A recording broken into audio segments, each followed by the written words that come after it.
সল্লু আল হাবিব সাল্লাল্লাহু তাআলা আলা মুহাম্মদ সাল্লাল্লাহু তাআলা আলাইহি ওয়াসাল্লাম। হযরত সাইয়েদনা ইব্রাহিম আলাইহিস সালাতু ওয়াসসালাম যখন হযরত সাইয়েদনা ইসমাঈল আলাইহিস সালাতু ওয়াসসালামকে জবাই করার জন্য জমিনে শুইয়ে দিলেন, তখন আল্লাহ তাআলার নির্দেশে হযরত সাইয়েদনা জিবরাইল আলাইহিস সালাতু ওয়াসসালাম বিনিময় স্বরূপ জান্নাত থেকে একটি দুম্বা নিয়ে তাশরিফ আনলেন এবং দূর থেকে উচ্চস্বরে বললেন, আল্লাহু আকবার, আল্লাহু আকবার।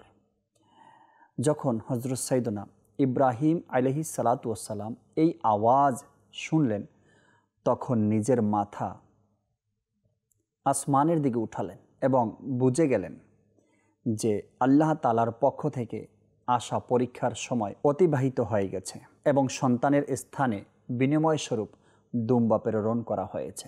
অতঃপর তিনি আনন্দিত হয়ে বললেন, লা ইলাহা ইল্লাল্লাহু আল্লাহু আকবার। যখন হযরত সাইয়েদনা ইসমাঈল আলাইহিস সালাতু ওয়াসসালাম এটা শুনলেন, তখন তিনি বললেন, আল্লাহু আকবার ওয়ালিল্লাহিল হামদ। এরপর থেকে এই তিনজন সম্মানিত ব্যক্তির মোবারক শব্দগুলো আদায় করার এই সুন্নাত কিয়ামত পর্যন্ত প্রচলিত হয়ে যায়। প্রিয় ইসলামী ভাইরা, বর্ণনাকৃত ঘটনায় আমাদের জন্য মাদানী ফুল বিদ্যমান। যেমনটি আপনারা শুনলেন যে হযরত সাইয়েদনা ইব্রাহিম আলাইহিস সালাতু ওয়াসসালাম নিজের স্বপ্ন বললেন হযরত সাইয়েদনা ইসমাঈল আলাইহিস সালাতু ওয়াসসালামকে, তখন তিনি ব্যথিত ও ভীত হওয়ার পরিবর্তে খুশিতে যেন আনন্দিত হতে লাগলেন। আমার সৌভাগ্য যে আল্লাহ তাআলা আমাকে কোরবানি করার জন্য ইরশাদ করেছেন এবং আনন্দ চিত্তে আল্লাহ তাআলার পথে কোরবান হওয়ার জন্য প্রস্তুত হয়ে গেলেন। এর বিপরীতে যদি কারো সামান্যতম পরীক্ষা আসে বা কোনো কষ্ট পায়, তবে সে অভিযোগ অনুযোগ বরং আল্লাহ তাআলার পানা অধৈর্য হয়ে যায়।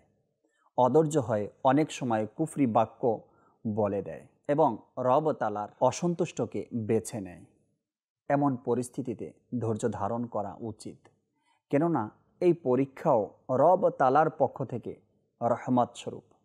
সুতরাং হযরত সাইয়েদনা আনাস রাদিয়াল্লাহু তাআলা আনহু থেকে বর্ণিত, হুজুরে আকরাম সাল্লাল্লাহু তাআলা আলাইহি ওয়াসাল্লাম ইরশাদ করেন, নিশ্চয় অধিক প্রতিদান কঠিন পরীক্ষার মাধ্যমেই রয়েছে এবং আল্লাহ তাআলা যখন কোনো সম্প্রদায়কে পছন্দ করেন তখন তাদেরকে পরীক্ষায় লিপ্ত করে দেন। তবে যে তার বিচারে রাজি থাকবে তার জন্য রয়েছে সন্তুষ্টি এবং যে এতে রাজি নয় তবে তার জন্য রয়েছে অসন্তুষ্টি। এই ঘটনা থেকে সন্তানের প্রশিক্ষণের শিক্ষা পাওয়া যায়। আমাদের সন্তান যদিও বা আমাদের মনের প্রশান্তি এবং চোখের মণি, কিন্তু এর পূর্বে আল্লাহ তাআলার বান্দা, নবী করিম সাল্লাল্লাহু তাআলা আলাইহি ওয়াসাল্লামের উম্মত এবং ইসলামী সমাজের একজন গুরুত্বপূর্ণ ব্যক্তিও যদি আমাদের শিক্ষা তাদেরকে আল্লাহ তাআলার ইবাদত, নবী করিম সাল্লাল্লাহু তাআলা আলাইহি ওয়াসাল্লামের আনুগত্য ও সুন্নতের ভালোবাসা, গুনাহের প্রতি ঘৃণা দিতে না পারে, তবে তাদেরকে নিজের অনুগত বানানোর স্বপ্ন দেখা ছেড়ে দেওয়া উচিত। কেননা ইসলামই একজন মুসলমানকে নিজের পিতা মাতার অনুগত হওয়ার শিক্ষা দেয়। তাই আমাদের সন্তানদেরকে বাহ্যিক সৌন্দর্য, উন্নত খাবার, উত্তম পোশাক এবং অন্যান্য প্রয়োজনীয়তার পাশাপাশি তাদেরকে চারিত্রিক রুহানি প্রশিক্ষণের জন্য সর্বদা সচেষ্ট থাকা উচিত।